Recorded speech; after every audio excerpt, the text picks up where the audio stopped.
Hello friends, and welcome again to a Walk in the Garden Bible study. This is part 2 in our study of Genesis chapter 29. And just a real quick reminder, if you've missed any of our previous videos in this series, you can catch them all on a Walk in the Garden Bible study on Facebook. And if you maybe have a friend or a relative that wants to get in on this series but they don't do Facebook, they can also go on YouTube. And again, it's found at a Walk in the Garden Bible study there as well. And every single video in the series can be found there, and you can go back and either review at any time, or just maybe if you missed a couple along the way, you can go back and view those as well. But here we're going to pick it up in verses 9 through 14 in chapter 29. And if you recall from our last lesson, we've been looking at how Jacob and Rebekah, Isaac and Rebekah had sent out their son Jacob on a mission, and he was to go and find a wife of his kinfolk up in the northern country there, and part of it was for him to find a wife, and part of it was to avoid his brother, because his brother had a vendetta against him, and that was that he was eventually planning to kill him. So they wanted to get him out of the way and get him out of danger and put him in safety, as well as giving him a purpose, and that was to go find a wife of their kindred, because they didn't want him marrying up with some of the women that were in the local area there, some of the Canaanite women, and some of those heathenistic nations. They didn't want that influence on him. So here in verses 9 through 14 we see, and while he yet spake with them. Okay, now what had happened here was Jacob had gone to visit the land. He'd arrived there safely, and he had gone to where the main gathering would be in the evening time, and that's at the well, the main well there, where all the folks would come down and water their flocks, water their herds, and they'd all kind of meet there together. They'd roll away the big stone, and then they would take turns and water the flocks and the sheep and whatever else, farm animals that they had to take care of.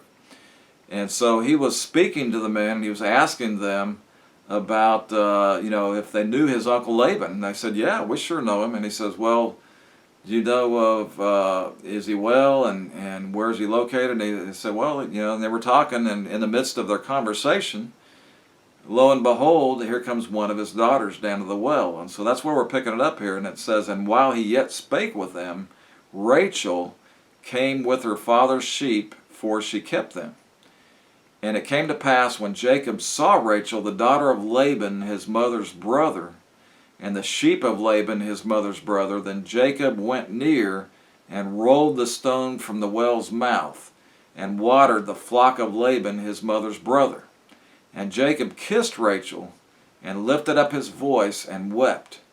And Jacob told Rachel that he was her father's brother, and that he was Rebekah's son, and she ran and told her father.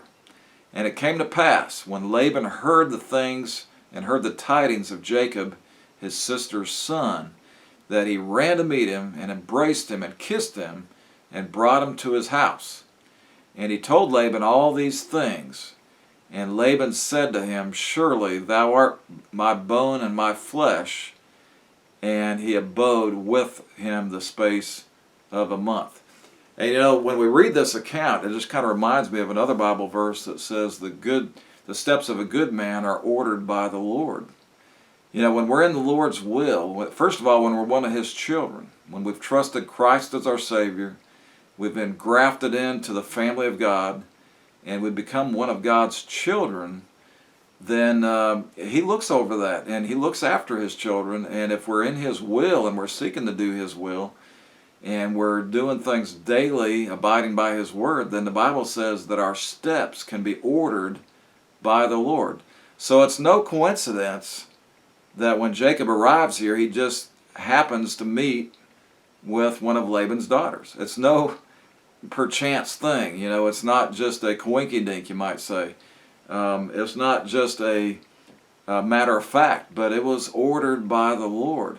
And for the Christian, it becomes almost routine. When things work out, or things seem to drop in your lap, or things seem to meet you in the pathway that is exactly what you needed.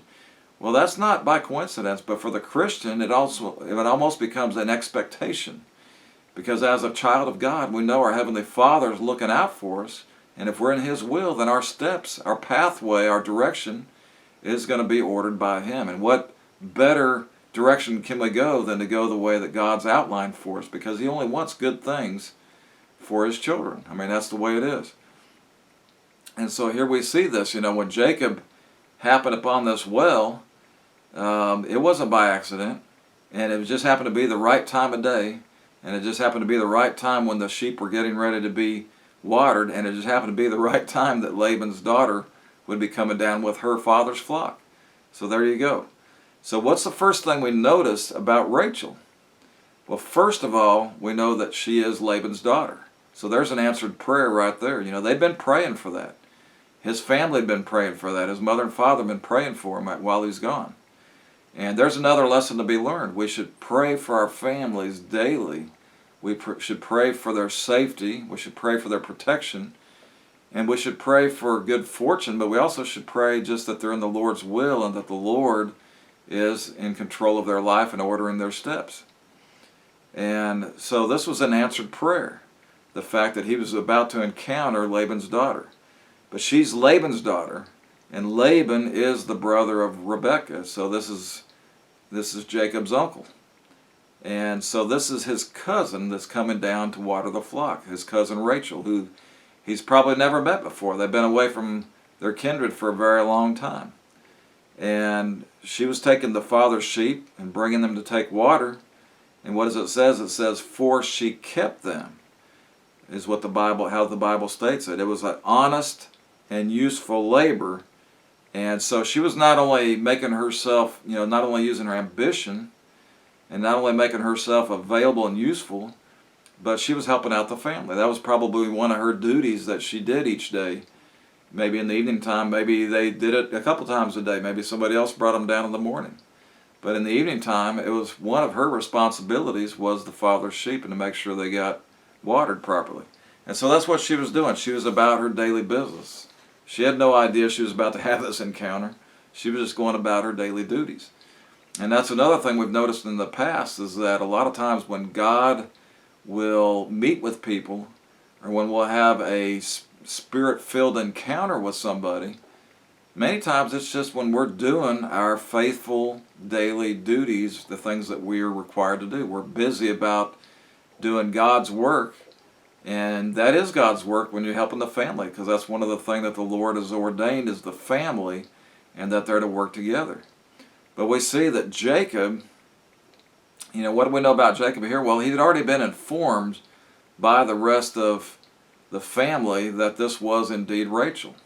He'd already been informed by these other men that he'd been talking to that this was indeed Rachel, that who she was and what the relation was, and the fact that, hey, a daughter of Laban is now approaching right now. So I'm sure Jacob was just a little more than excited about this encounter, and he may possibly, you've heard of love at first sight. Well, he may have just surmised that since this obviously was answered prayer, that this might have even be God's choice for him immediately upon his arrival, that this was God's choice of a wife. And he may have already been assuming that this would be his wife that God had chosen for him. And so what does he do? Well, he first of all wants to make a good impression. They always say your first impression should be your best impression. I mean, when you meet somebody for the first time, it doesn't matter if it's an employer, it doesn't matter if it's a kinfolk that you haven't seen, or maybe you've heard of blind dates. And when you go to meet that blind date or a date for that matter for the first time, well, you want that first impression to be a positive one. You want to make the best first impression that you can. And so he sees an opportunity here to show himself chivalrous. Now that's a word we don't hear too much anymore, is chivalry. And you may have heard the statement made that, chivalry is not dead. Well, sometimes we use that statement when we see a chivalrous act. But what is that? Well, it's an act of kindness, but it's an act of going out of your way to show yourself being, and I want to say humble, and not just useful, but just showing an act of kindness, you might say, towards somebody, and it's usually somebody of the opposite sex. And so he wanted to do that. I mean, and how can we show those things today? Well, it could be a simple thing like opening a door for somebody. In a man's case, it could be opening the door for just generally a woman, or possibly the girlfriend or the wife. It could be opening a car door. It could be getting a bottle of water for somebody. It could be doing an act, opening a jar for somebody. I mean, it could be anything, any kind of act towards them that is showing just basically your concern and maybe your care about them is a chivalrous act. And so as a chivalrous man would do, what does he do? Well, he steps in quickly to open her car door. Well, no, it wasn't necessarily a car, but it was the next best thing. It was removing, he knew that she was coming to water the flock, and he saw an opportunity that he could help out by removing the stone on her behalf. And so that's what he did. He stepped up to remove the stone from the well's mouth for her and to water the sheep for her as well. And then we see the first tender moment. What does he do?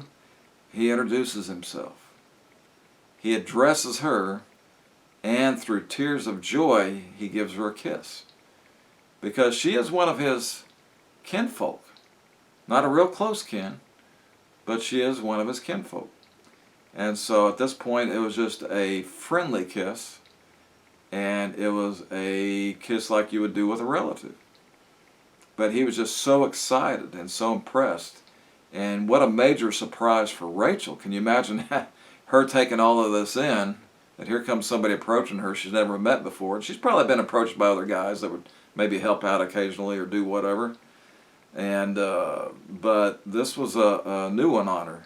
And she wasn't expecting this. And so, wow, what was her reaction? Well, she didn't know what to do. All she knew to do was, in the emotions and the excitement, was to run back home and fill her father in on what had just happened and who she had just met. And so that's exactly what she did. Now, did she tell Jacob, well, excuse me, I got to go take care of something, or excuse me, I need to go take care of some family business real quick? Or did she just turn around? He may have thinking he offended her. Maybe she just turned around and immediately ran off after he planted that kiss on her cheek. But with whatever, it just says that she immediately ran home to tell her father, who had just showed up in town. And she would do anything, she would not do anything further until her father had knowledge and instructed her what to do next. So that just shows you the character of Rachel.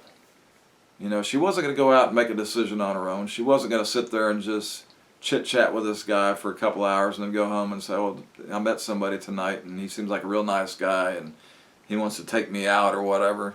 No, she's like, I got to get back home. I got to hightail it home and tell Dad what's going on here and see what he would recommend that I do. And so what does Laban do? What is his reaction? Now, we've seen what Jacob's reaction was. We've seen what Rachel's reaction was. Now, what was Laban's reaction when he gets these good tidings, this good news? Well, it says he ran to meet him. And I love how the Bible says that. They didn't just nonchalantly go down there. They didn't just procrastinate. I mean, they ran down to meet somebody. Have you ever heard somebody was in town or heard somebody was at the house and you wanted to meet them so much that you literally ran to meet them? You see these old movies where they spot somebody off in the distance and they just run. And I think that's kind of something that we've lost sight of nowadays. I don't think we see that near as much. But beforehand, they used to do it quite often. The emotion and excitement would overtake them, and they wanted to get there immediately. It says he ran to meet him, and then what next? It says he embraced him and kissed him and brought him to his house. So Laban gladly received him as one of his own relatives. And he would show him the hospitality that he should. Because we can remember, what does it say? What does the Bible tell us? Is thou art bone and my flesh. So he knows this is one of his kin, and he surely wants to take him in and with open arms and show him the best hospitality and the best comforts that he can. And then it goes on to say that he abode with him, he lived with them for about the space of a month. So can you imagine that? That's true hospitality. I mean, can you imagine if you heard one of your relatives in town and maybe they showed up at the bus station unexpectedly and somebody spotted him there and said, "Hey, Dad, you got to come down and check it out. Uncle Jim or cousin so-and-so's at the bus station." Or they're just passing through. And you go and meet them and say, "Hey, why don't you come over and have dinner with us tonight? And we'll have some fellowship together. We'll talk about old times, talk about the families, and just get to know each other a little bit better." And then you invite them to come in, maybe spend the night. Next thing you know, a month later, they're still at your house. So, I don't know. Nowadays it may not be accepted quite as readily, but back then, they were readily accepted, and that was a great way to show your care and concern for your kinfolk. And with that, we're going to pick it up in verses 15 through 30 as we continue this encounter here. "And Laban said unto Jacob, Because thou art my brother, shouldest thou therefore serve me for naught? Tell me, what shall thy wages be?" So immediately we notice that he was pulling his weight. He was pulling his weight. He wasn't just living there. He wasn't just taking the comforts of the house. He wasn't just lounging around in the house and watching, well, I don't know what, they didn't watch TV, but whatever, wasn't just, getting up at noon and chilling out and moseying around, seeing what was in the icebox to eat or whatever. No, he was working. While he was staying there, he was earning his keep. He was helping out. They had herds, they had flocks, they had farms, they had, crops. I mean, there was always plenty to do. And so he was helping out, because it tells us right here that he was serving him. And Laban comes to the conclusion, says, "Well, should you serve me for nothing? I mean, yeah, you're staying with me and all, but I feel like I need to be paying you because of all the work that you're helping out with." And he says, "Tell me, what shall thy wages be?" Well, that's a good thing to do, telling your servant, "Well, you name the price and tell me what you think is fair." And Laban had 2 daughters. The name of the elder was Leah, and the name of the younger was Rachel. Leah was tender-eyed, but Rachel was beautiful and well-favored. And Jacob loved Rachel, and said, "I will serve thee 7 years for Rachel thy younger daughter." And Laban said, "It is better that I give her to thee, than that I should give her to another man. Abide with me." And Jacob served 7 years for Rachel, and they seemed unto him but a few days, for the love he had to her. And Jacob said unto Laban, "Give me my wife, for my days are fulfilled, that I may go in unto her." And Laban gathered together all the men of the place, and made a feast. And it came to pass in the evening that he took Leah his daughter, and brought her to him, and he went in unto her. And Laban gave unto his daughter Leah Zilpah his maid for her handmaid. And it came to pass that in the morning, behold, it was Leah. And he said to Laban, "What is this that thou hast done unto me? Did not I serve thee for Rachel? Wherefore then hast thou beguiled me?" And Laban said, "It must not be so done in our country, to give the younger before the firstborn. Fulfill her week, and we will give thee this also for the service which thou shalt serve me yet another 7 years." And Jacob did so, and fulfilled her week, and he gave him Rachel his daughter to wife also. And Laban gave to Rachel his daughter Bilhah his handmaid to be her maid. And he went in also unto Rachel, and he loved also Rachel more than Leah, and served him yet another 7 years. Wow, what an account that is. So it appears that while Jacob was spending the month of residing at his uncle's house, that he was in no wise staying idle. As we said, he was helping out, he was working along with the family, and he was earning his keep. And that's a good thing to do, if somebody's letting you stay with them. And especially if they're not actually taking you in as a boarder, they're not charging you rent, they're not charging you possibly for food or whatever. Well, you should at least try to earn your keep. You can do something to help out around the house, or help out, depending on where you're living. I mean, what the case is. But that's what he was doing, and Laban took notice. And Laban felt a little uncomfortable with that. He felt a little bit guilty about that. He was like, he's not being compensated in some form or fashion. And so Laban asked him, he said, well, just because you're family, why should I take advantage of you?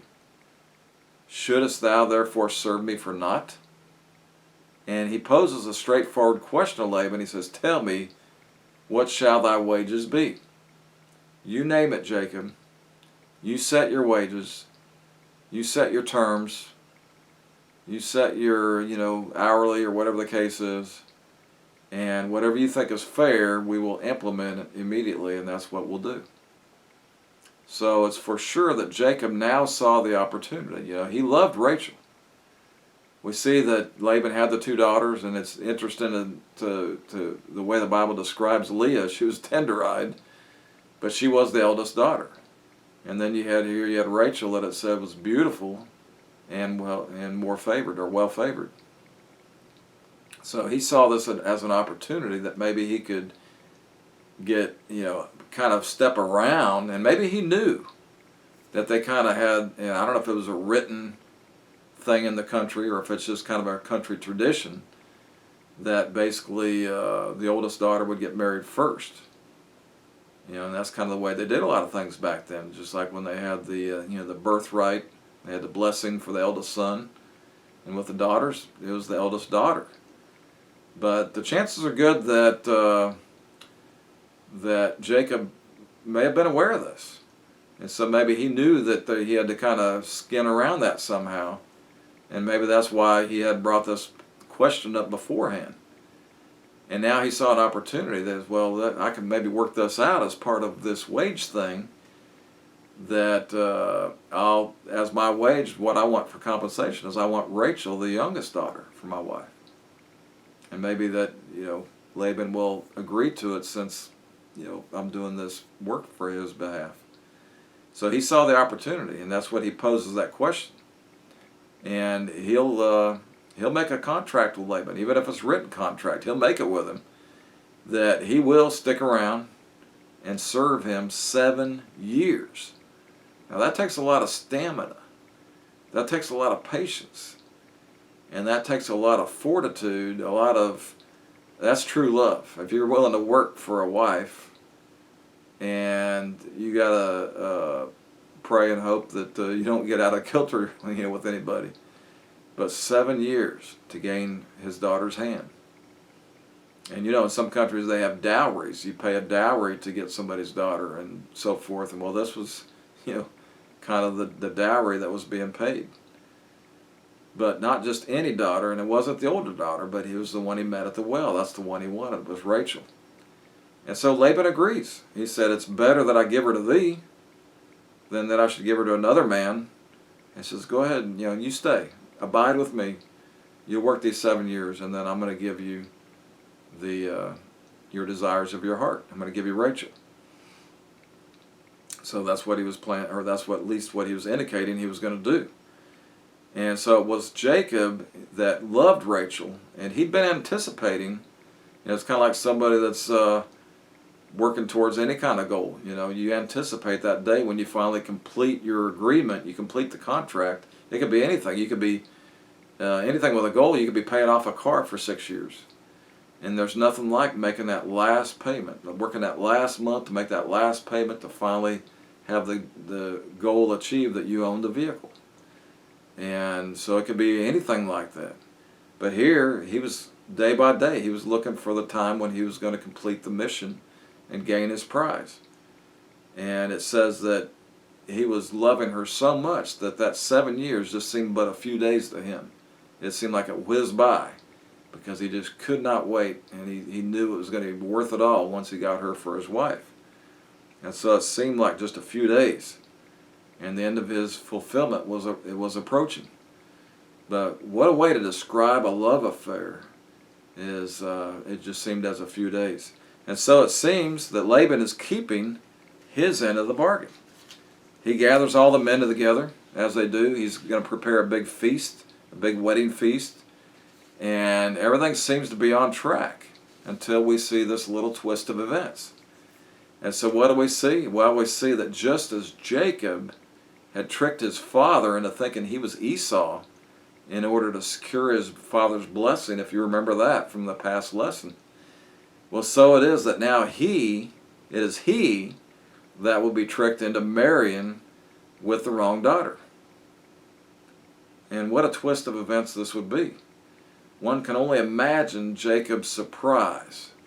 You know, what does it say? It says that Laban brought Leah in the evening time, when it was time for him to consummate their marriage and go in unto Rachel, and they would, they had their wedding vows, but they would now consummate it by spending the night together. And that's what his intention was, because that solidified the wedding ceremony, the wedding togetherness there. Well, Laban, unbeknownst to Jacob, sneaks Leah in there. And obviously, they don't have all the lighting we have nowadays. They don't have all the lamps and all the... There could have been a moon perhaps, but they probably were, most likely it was pitch dark. I'm sure it was. They're out in the desert. And so one could only imagine Jacob's surprise in the a.m. when he wakes up. And he looks over to maybe give Rachel that early morning kiss. And sees Leah laying there instead. Wow, that would be an amazing thing. I mean, we can only imagine what that would be like. And so here he is married to Leah, the elder daughter, the wrong one. And it says, and that's what it tells us that Laban did. And in the morning, what does it say? It says, and it came to pass that in the morning, behold, look, it was Leah.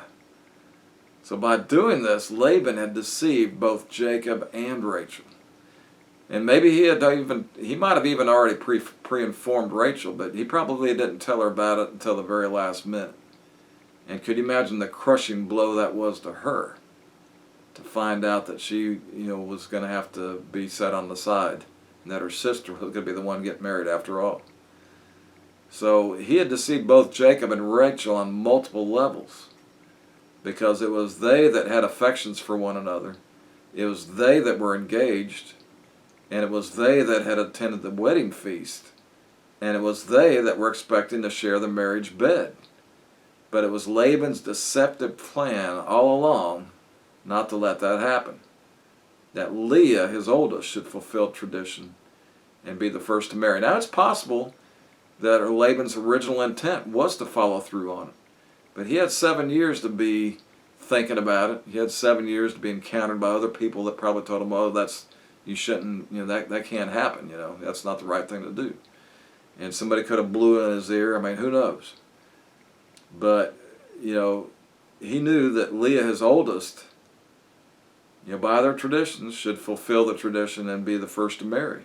And ultimately, it was a wrong commitment, and it was also a wrong committed on Leah as well, forcing her to marry one to whom she was not promised, forcing her to marry someone who was not in love with her, and forcing her to put her in the middle of this predicament, in the middle of this deceptive situation.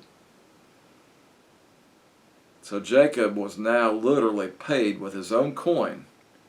His own deceptive habits had now come back to haunt him. Because, he tricked Esau on two levels. He tricked him by, the birthright situation. And he tricked him on the blessing. And so it was. And so it's an angered and frustrated Jacob now that confronts Laban. And he said, what is this that thou hast done unto me? Did not I serve thee for Rachel for these 7 years? Wherefore then hast thou beguiled me? How have you tricked me into this? And why have you done this to me, Uncle Laban? And so what does Laban, with a cool head, a cool response? What's his justification?